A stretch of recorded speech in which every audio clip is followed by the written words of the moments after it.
नमस्कार, आप देख रहे हैं मिथिला समाचार। साजिद जो कि शेख हसीना के पुत्र हैं, वो लगातार 3 दिन से जो एग्रेसिव हैं और वो लगातार अपनी बांग्लादेश में जो कुछ हुआ और लगातार जो आरोप लग रहे हैं और जिस तरह से उनकी माता शेख हसीना जो है सो अपनी प्रधानमंत्री की कुर्सी को त्याग के अभी लगातार 3 दिन से अभी इंडिया में है, तो लगातार प्रेस कॉन्फ्रेंस वो कर रहे हैं कि इसके पीछे जो गतिविधि है, सीधा और डायरेक्ट बोल रहे हैं, इसके पीछे जो बांग्लादेश में इतना अतिक्रमण हुआ उसके पीछे सरकार गिराने के लिए विदेशी एजेंसी जिम्मेवार है। सब बहुत बड़ा आरोप लगा रहे हैं। तो सरकार गिराने के लिए कि विदेशी एजेंसी जिम्मेवार है। दूसरी जो विदेशी खुफिया एजेंसी प्रदर्शनों में शामिल होते हैं, मतलब जो प्रदर्शनकारी थे उसमें विदेशी खुफिया एजेंसी उसमें शामिल थी। वो यूनुस निर्वाचित नहीं है, ये असदुद्दीन सरकार है। और वो बहुत बड़ा आरोप मोहम्मद यूसुफ जिस तरह से रात में वो शपथ ग्रहण लिए हैं, वो आरोप लगा रहे मां ने किसी भी विदेश से शरण नहीं मांगी।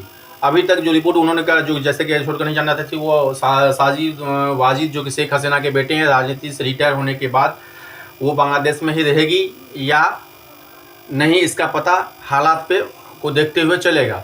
ये उनका जो बहुत बड़ा आरोप है उनकी माता का, और जो जिस तरह से वो लगातार दो दिन से प्रेस कॉन्फ्रेंस कर रहे हैं, और लगातार जो है 2 दिन से प्रेस कॉन्फ्रेंस कर रहे हैं, लगातार ये चीज़ों को कर रहे हैं कि साजिद जो इसके जो जिस तरह से रात में तख्ता पलट हुआ, 3 दिन पहले तख्ता पलट हुआ 5 तारीख को, उसके बाद जो है 6 तारीख को, उसके बाद जो लगातार हिंदू संस्था पे, हिंदू इस्कॉन मंदिर हो या जितने भी धार्मिक स्थल है, उसको लगातार 39 ज़िलों में जिस तरह से आतंकवादी गतिविधियां हो रही है, विदेशी ताकत हो रही है, कट्टरपंथी हिंदुओं को खोज के मार रहे हैं। शपथ हिंदुओं का अग्निपथ है। ये बहुत बड़ा तख्ता पलट के बाद जो है सो ये जो स्थिति बनी है, मोहम्मद यूनुस के 13 सलाहकारों के साथ जो है सो वो उन्होंने अपना शपथ ग्रहण लिया है। बांग्लादेश से ये खबर है। और बांग्लादेश में हिंदुओं को कौन सुनेगा, इसकी बहुत बड़ी समस्या ये भी है कि बांग्लादेश में हिंदुओं की कोई समस्या लगातार जिस तरह से कट्टरपंथी जो है लगातार अपना जो है वर्चस्व बनाए हुए हैं, लगातार हिंदुओं से आखिर हिंदुओं में हिंसा कब तक रुकेगी। तो ये बहुत बड़ा यूनुस सरकार की शपथ तो हो गया है, लेकिन ये आने वाले दिनों में यूनुस सरकार की शपथ ग्रहण में ये अग्निपथ की तरह जिस तरह तख्ता पलट में ये कहानी चला, लगातार जो चल रहा है कहानी, इसमें कहीं ना कहीं सरकार जिम्मेवार है। यदि कोई भी सरकार जिम्मेवार क्यों होती है, कब होती है, यदि उसकी अवहेलना किया जाए, उसकी रिपोर्ट लिया जाए, तो उसमें जो वर्चस्व स्थिति रहा है लगातार, जिस हिसाब से वहाँ पे ISI, US प्लस चीन, ये 3 देश का नाम आ रहा है, जो लगातार उनके बेटे जो हैं सो जैसे हमने बताया स्टार्टिंग में, जो लगातार वो हमला कर रहे हैं और कह रहे हैं कि इसके पीछे वो माँ कहीं नहीं गई है, और वो जब तक स्थिति सुधर जाएगा शेख हसीना वापस जो है बांग्लादेश आएगी।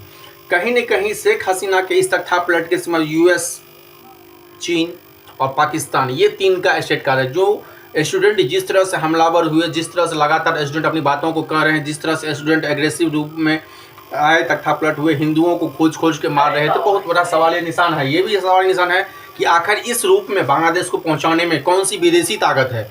जिस तरह से मानवाधिकार आयोग का अवहेलना हुआ, अमेरिका चुप क्यों है, यह भी बहुत बड़ा सवाल है कि आखिर अमेरिका इसके पीछे चुप क्यों है।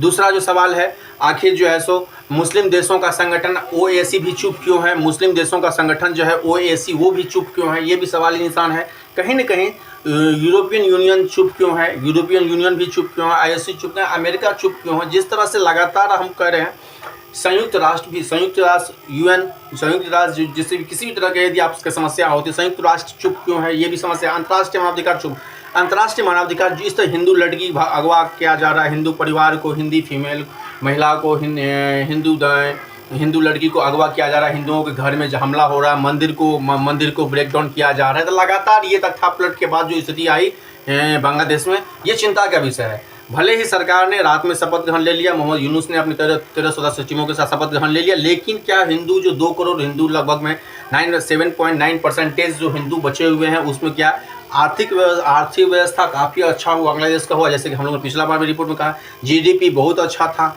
आखिर कौन संगठन ISI है इसके पीछे, या पाकिस्तानी ताकत है, या फिर खुफिया एजेंसियां हैं जो लगातार जो है सो इस पर जो ब्लेम कर दी, ये सवालिया निशान में है।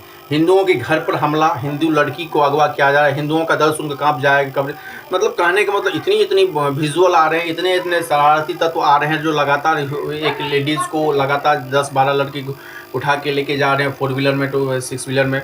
27 ज़िलों में हिंदुओं की आबादी रहती है। सबसे बड़ा है जो रिपोर्ट बांग्लादेश से आ रहा है, हिंदुओं के घर और दुकानों को जलाया जा रहा है, हिंदू को ही टारगेट किया जा रहा है। हिंदुओं कट्टरपंथी मंदिरों को तोड़ रहे हैं, आग लगा रहे हैं, कट्टरपंथी हिंदुओं को तोड़ रहे हैं, आग लगा रहे हैं, हिंदू संगीतकार के घर को आग के हवाले कर दिया गया। मुर्तुजा जो भूतपूर्व जो क्रिकेटर थे उनको बंगला 24 को फ्लैट में आग लगा दिया गया। क्या अंतिम सरकार हिंदुओं पर अत्याचार रोक पाएगी? सवाल नंबर 1। आखिर ये जो सरकार बनी है, जो तत्कालीन सरकार है बांग्लादेश में, क्या ये सरकार हिंदुओं के अत्याचार को रोक लेगी कि नहीं लेगी? सवाल ये भी निशाना। यूनुस की शपथ, हिंदुओं का अग्निपथ, ये भी सवाल निशाना है कि आखिर बांग्लादेश में जो 2 करोड़ हिंदू हैं उसके साथ क्या होगा। समस्या बहुत ही गंभीर है। आगे वाले सप्ताह में, आगे वाले दिनों में यूनुस सरकार के पीछे जो चुनौती है, किस तरह वो आह्वान कर रहे हैं। उन्होंने अपने प्रेस कॉन्फ्रेंस में अपने शपथ ग्रहण के बाद उन्होंने कहा है कि गतिविधियों को रोकने के लिए, हिंसा नहीं करने के लिए, लेकिन लगातार ये जो भी फुटेज आ रहा है बांग्लादेश में हिंदुओं पर जुल्म का, यूरोपीय यूनियन चुप क्यों है, OIC चुप किया, UN चुप क्यों है, अमेरिका क्यों चुप है, चीन और पाकिस्तान की तो कोई बात ही नहीं, वो तो उनका तो किया धरता है। धन्यवाद। आप देखें मिथिला समाचार, जैसे भी कुछ बांग्लादेश में अपडेट होगा फिर हम लोग मिलेंगे। धन्यवाद।